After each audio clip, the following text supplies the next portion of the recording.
Hello everyone, welcome back to another reading of portfolio management. Portfolio में आज हम लोग पढ़ने जा रहे हैं एकदम ही ब्रांड न्यू रीडिंग, जो कि मैं कह सकता हूँ लेवल 1 में कभी पहले थी ही नहीं। ये लेवल 2 से निकल करके लेवल 1 में आई है and I think this is a very good starting point. ये आपकी पर्सनल फाइनेंस के काफ़ी सारे डिसीजंस को इम्प्रूव करने में मदद करेगा। At the same time it will help you realise कि किस तरह की छोटी छोटी मिस्टेक्स आप करते ही रहते हैं when ever you invest your personal hard earn money into the stock market या फिर कोई भी एसेट में, और कैसी छोटी मोटी गलतियां आप कर ही रहे होते हैं। So here we are going to talk about various type of behavioral biases that an individual can make whenever he is taking decisions with respect to investing his worth। तो सीधा सा हिसाब किताब है यहाँ पे इस पूरी रीडिंग में। Will be talking about a lot of mistakes that we tend to do. अब इनमें से कुछ मिस्टेक्स रिवर्सिबल होती है in the sense you can with time change your behaviour, और वो बिहेवियर चेंज होने की वजह से आप शायद बायस डिसीजन नहीं लोगे and you will take rational decisions. But then there are certain type of mistakes or I would say errors which are not corrective in nature। वो आप correct नहीं कर सकते। All you can do is to live with it। इसका मतलब कुछ ऐसे errors होंगे जिसको हम यहाँ ठीक करने के हिसाब से इसको पढ़ेंगे, but at the same time कुछ ऐसे एरर्स होंगे जहाँ पे we will only detect it and we will live with the truth कि हाँ यार ये एरर्स रहेंगे हमारे साथ, एंड इन एरर्स को ध्यान में रखते हुए हम अपने इन्वेस्टमेंट डिसीजंस लेंगे फ्यूचर में। So yes, this is a very good reading, मैं ये जरूर कह सकता हूँ। इस रीडिंग में आप बहुत सारी चीजें सीखने वाले हो with respect to how you behave with respect to your investments, and I am sure आपको ऐसे कई सारे मोमेंट्स मिलेंगे इस पर्टिकुलर रीडिंग में जहाँ पे आप सोचोगे कि हाँ यार ये तो शायद मैं भी करता हूँ, करेक्ट, या करती हूँ, ये होगा आपके साथ में। So yes, this is one of those readings जो आपको डेफिनेटली मिरर दिखाएगा, आईना दिखाएगा कि देखो आप भी ऐसा करते हो। So will straight away start with this reading. This is very very simple, आपको मजा आएगा पढ़ने में, एंड हमने इस पे नोट्स भी अच्छे बना रखे हैं एंड आपको सच में काफी इंट्यूटिव फील होगा, सवाल आप हाथों हाथ सॉल्व कर पाओगे।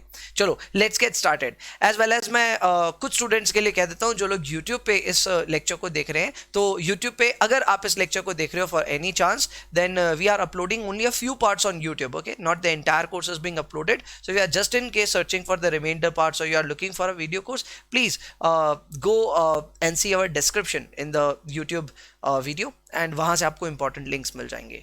चलो जी, let's get started। आगे बढ़ते हैं, लर्निंग आउटकम ए से शुरुआत करते हैं। ओके चलो, okay, so talking about learning outcome A here, तो मैं आपको बता दूं लर्निंग आउटकम ए में we are going to compare and contrast cognitive errors and emotional biases. I know अभी एज ऑफ नाउ आपको ये दोनों ही चीजें नहीं मालूम, तो पहले मुझे ये इंट्रोड्यूस करना पड़ेगा कि क्या है cognitive errors as well as emotional biases. Okay, so cognitive errors और जो अपने यहाँ पे इमोशनल बायसेस हैं, ये दोनों ही अपने बिहेवियरल बायसेस के मैं कह सकता हूँ क्लासिफिकेशंस हैं या फिर टाइप्स हैं। So it is something like that कि हमारा बिहेवियरल बायसेस हम यहाँ स्टडी कर रहे हैं और इसके दो टाइप्स आपको देखने को मिल रहे हैं। Number 1 is cognitive errors and number 2 is emotional biases. Okay, very nice. चलो कॉग्निटिव एरर्स के बारे में बात करते हैं। तो मैं एकदम बॉलीवुड वाली स्टाइल में आपको ये बताने वाला हूँ।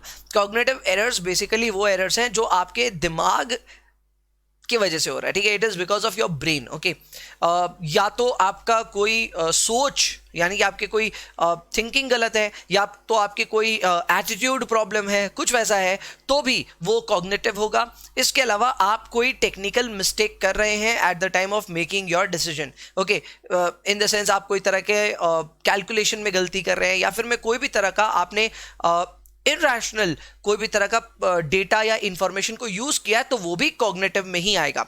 ये दोनों चीजों का जो संबंध है या ये दोनों चीजों का जो रिलेशनशिप है, it is much related with our intelligence and hence the word cognitive has been associated with it. तो यस, ये बहुत सिंपल है। कॉग्निटिव मतलब हो गया anything that has to do with your thinking, with your intellectual abilities. यहाँ पे देखते हैं अंदर क्या लिखा हुआ है। नंबर 1 यहाँ पे यही लिखा हुआ है that this originates because of faulty cognitive reasoning, यानी आपकी इंटेलिजेंस जो है उसमें कोई प्रॉब्लम है, देयर इज सम थिंकिंग और there is some sort of attitude that is a hindrance here. इसके अलावा यहाँ पे ये बोला है कि इसको आप एलिमिनेट कर सकते हैं। So yes, there is a chance that you can correct this, you can eliminate this. इसके लिए या तो बेटर इंफॉर्मेशन को आप सीख कीजिए, या फिर में एडुकेट हो जाइए, या फिर में किसी की एडवाइस प्लीज सुनिए। सो बेसिकली अगर आप किसी एक्सटर्नल हेल्प से अगर इस एरर को ठीक करने का सोच रहे हैं, then you can do it. ये कॉग्निटिव होता है, क्लियर। और मैंने जिस हिसाब से समझाया आप ऐसा समझो, जो एरर आपके ब्रेन की वजह से हो रहा है, आपकी इंटेलेक्चुअल एबिलिटीज की वजह से हो रहा है, वो हो गए कॉग्निटिव। ओके इसके अलावा सेकेंड टाइप क्या है? सेकेंड टाइप है हमारे इमोशनल बायसेस. इमोशनल बायसेस जो है ना, that is because of the feelings and emotions. Now this is because of our heart primarily. अब ये बॉलीवुड के हिसाब से समझा रहा हूं, but you can still relate. Correct, ये हमारे फीलिंग्स या फिर हमारे इमोशंस की वजह से हम गलतियां करते हैं. Interesting part is that we can not correct this very very easily. ये इतना आसान नहीं है, बिकॉज हमारी आमतौर पे जो फीलिंग है, हमारी जो इंट्यूशन है, वो हमें धकेलेगी ही हमेशा उस तरह के इमोशनल डिसीजन लेने के लिए. But what we can rather do is to be mindful of the fact कि हाँ, हम इस तरह के बायसेस में इन्वॉल्व रहते हैं या इस तरह के बायस डिसीजन हम लेते हैं because of our thinking, because of our intuition and all. तो इसी को हम कहते हैं इमोशनल बायसेस. और ये इमोशनल बायसेस में आपने को बस यही बोला हुआ है दैट अगर आपने रिकॉग्नाइज भी कर लिया और इसके साथ रहना सीख लिया, अडेप्ट कर लिया, तो भी आपका काम काफी हद तक हो जाएगा. So yes, to start with मैंने आपके सामने दो चीजें फिलहाल लर्निंग आउटकम ए में इंट्रोड्यूस करी है. नंबर वन थिंग जो मैंने इंट्रोड्यूस करी है वो है कि behavioural biases are those mistakes और errors that you actually do whenever you are trying to invest your money. अब ये दो तरह का है. एक है cognitive which has something to do with your cognitive abilities, यानी कि आपकी इंटेलिजेंस से रिलेटेड है. At the same time the second type is emotional biases. Now these are related to your feelings, emotions and your intuition.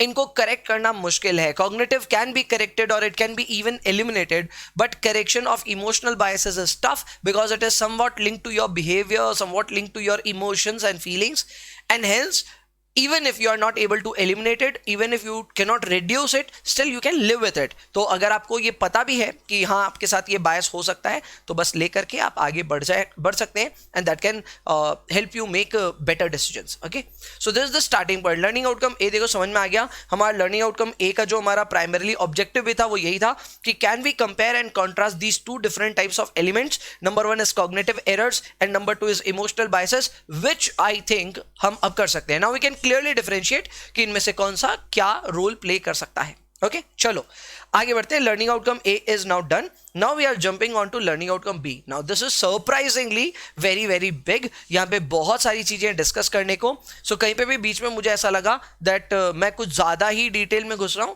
I will split the part as part number 1 और फिर part number 2 में वहीं से आगे से continue करेंगे. Okay okay, let's get started. Learning outcome B में अब एक एक करके ना we are going to talk about cognitive errors. Cognitive errors के बाद में will also jump into our emotional biases as well, लेकिन वो शायद आगे बढ़ेगा, अभी थोड़ा उसमें देरी है. सबसे पहले स्टार्ट करते हैं कॉग्निटिव एरर्स के साथ. ऑलरेडी हमें पता है कॉग्निटिव एरर्स है something to do with our intellectual abilities. अब ये इंटेलेक्चुअल एबिलिटीज का भी एक्चुअली दो सब ग्रुप्स है. ठीक है, so number one sub group is the belief perseverance बायस.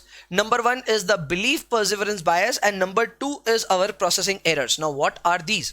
एकदम सिंपली आपको समझाऊं तो अगर आपकी कोई पुरानी सोच है या फिर आपकी कोई एटीट्यूड रिलेटेड प्रॉब्लम है, एटीट्यूड रिलेटेड अगर आपकी कोई प्रॉब्लम है तो उसे हम कहेंगे belief perseverance. At the same time we have processing errors which has something to do with how you process information. So this has something to do with how we process information. तो अगर आपने information processing के time पे कोई irrational या फिर कोई illogical वे use कर लिया तो फिर वो भी आपके डिसीजन मेकिंग को डिस्टॉर्ट कर सकता है and that is known as processing errors. Now again मैं बार बार ये रिमाइंड करूंगा आपको रीडिंग के दौरान दैट देखो ये दोनों ही problems are related to your cognitive abilities, your brain. Okay, this is no way related with your emotions and hence both of these are actually part of your cognitive errors. और इसको errors इसलिए नाम दिया गया है because you can correct it. Correct, so errors का नाम इसलिए because you can correct it through identification, detection and as well as correction. तो कैसे होगा will learn each and everything, but as of now आप बस इतना समझो कि आपकी जो कॉग्निटिव एरर्स हैं those are errors because of your cognitive inabilities I would say. And उसमें दो तरह की आपको चीजें देखने को मिलती है. Number one is belief perseverance which has something to do with your attitude and number two is processing errors which has something to do with your illogical or irrational way of processing any information. Clear? Okay, अब इन दोनों के बीच में एक clear distinction fall तभी होगा जब आप एक रफ नोट्स बनाओ अपने पास में. क्लियर? जैसे कि मैं क्लियर करता हूं आपको, बिलीफ परसिवरेंस की अगर मैं बात करूंगा तो मैं इसके 5 बायसेस इंट्रोड्यूस करूंगा. 5 biases will be introduced here. और जब मैं वही आपके लिए प्रोसेसिंग एरर्स का काम कर रहा हूंगा तो वहां पे 4 बायसेस मैं इंट्रोड्यूस करूंगा. ओके, सो दिस वे आपको एक लिस्ट बनानी है। मैं ये नहीं कहता बहुत ज्यादा नोट्स लिखना है, बिकॉज हमारे नोट्स ऑलरेडी बहुत अच्छे हैं, बट आपको एक लिस्ट बनानी होगी, ठीक है। जैसे स्टार्टिंग करते हैं, बिलीफ परसिवरेंस की पहली बात करते हैं। मैं एकदम सीधा यहाँ पे बता रहा हूँ। This result because of some mental discomfort that occurs when new information conflicts with previously held beliefs और cognitions. This is also known as cognitive dissonance. अब इसका मतलब क्या है? सिंपल, इसका मतलब ये हो गया कि आपको होगी एक mental discomfort when ever a new information is coming and clashing with your old thoughts. तो हो सकता है आपका माइंड कोई और तरह से रेडी था, या you had a particular set of understanding, और अब जो नई इंफॉर्मेशन आ रही है वो उससे मेल नहीं खा रही है। तो ऐसे में आप कुछ करोगे, कुछ ना कुछ गड़बड़ होगी। तो वो अलग अलग सिचुएशन में अलग अलग चीजें हो सकती हैं, हर चीज पे एक अलग अलग बायस आपको देखने को मिलेगा। सो यस, ये सारी चीजें आपके बिलीफ से रिलेटेड है, ये सारी चीजें आपके एटीट्यूड से रिलेटेड है, एंड इसीलिए इनको हमने नाम दिया है belief perseverance bias. Okay, simple है, वेरी सिंपल।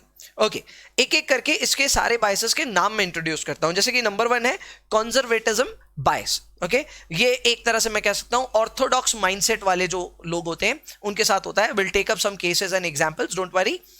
ये हो गया अपना पहला। इसके अलावा नेक्स्ट जो हमारा वो है कंफर्मेशन बायस। ये सभी जो हम लोग पढ़ रहे हैं ये प्रोसेसिंग एरर्स नहीं है, these are actually part of belief perseverance bias. Okay, confirmation के बाद में वी हैव रिप्रेजेंटेटिव बायस।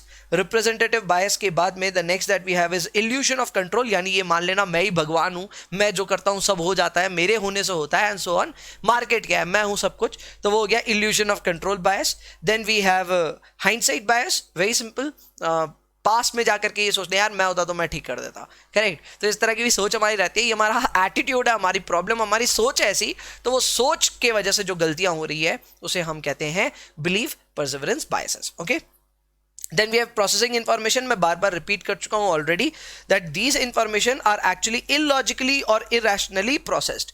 तो अगर आपने प्रोसेसिंग के टाइम पे लॉजिक या फिर रैशनैलिटी को साइड में रख करके उसको प्रोसेस कर दिया है, तो फिर obviously that will lead to distorted results. और इसको हम पढ़ने वाले हैं प्रोसेसिंग एरर्स में। इसमें क्या क्या टाइप्स हमारे पास?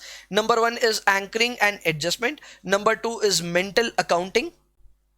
ओके, मेंटल अकाउंटिंग के बाद में फ्रेमिंग बायस होगा। हम हर एक चीज को डिटेल में पढ़ रहे होंगे in the next part, next video part में। And then we have availability bias as well. So yes, these are different types of biases जो हमें पढ़ने हैं in the name of cognitive errors. And इसके बाद में जो नेक्स्ट हमारा होगा वो होगा इमोशनल बायसेस, जिसके ऊपर में तो हम नेक्स्ट वीडियो पार्ट में भी बात नहीं कर रहे होंगे। सो यस, अभी के लिए पार्ट नंबर 1 को यहाँ पे स्प्लिट करेंगे। I will keep it short here, ठीक है। मैंने बेसिक इंट्रोडक्शन आपको दे दिया है कि ये रीडिंग क्या है, इसमें हम किन किन चीज़ों के बारे में पढ़ेंगे। मैं एक बार फिर से, वो बोलते हैं ना लॉन्ग स्टोरी शॉर्ट, वो कर देता हूँ आपके लिए कि यहाँ पे हमने अभी तक इतना ही इंट्रोडक्शन किया है कि we as individuals make a lot of mistakes. हमारे बिहेवियर ही ऐसा है कि हम लोग बायस डिसीजन लेते हैं। अब ये bias decision can happen because of 2 reasons. Number 1 is fault in your cognitive abilities, number 2 your emotions. तो इमोशनल जो आपके बायसेस हैं उनको करेक्ट करना डिफिकल्ट है जरा, तो उनके साथ आपको अडेप्ट करके रहना है। ये आप 3rd वीडियो पार्ट में पढ़ रहे होंगे। 2nd वीडियो पार्ट में आप पढ़ोगे about different types of cognitive errors. Now cognitive errors में 2 तरह के एरर्स हैं, belief perseverance which has something to do with your belief and your attitude, and then we have processing errors which has something to do with your irrationality or maybe illogical presentation as well as interpretation of information and data. Okay, so that is it. अभी video part number 1 को यहाँ पे करते हैं split. सो आपको next video part immediately देखना है, और उस वीडियो पार्ट में आप लोग पढ़ रहे होंगे about different types of errors in the cognitive errors. Okay, चलो मिलते हैं नेक्स्ट पार्ट में, तब तक के लिए bye bye, take care, enjoy yourselves, and next part में फटाफट मिलिए मेरे से।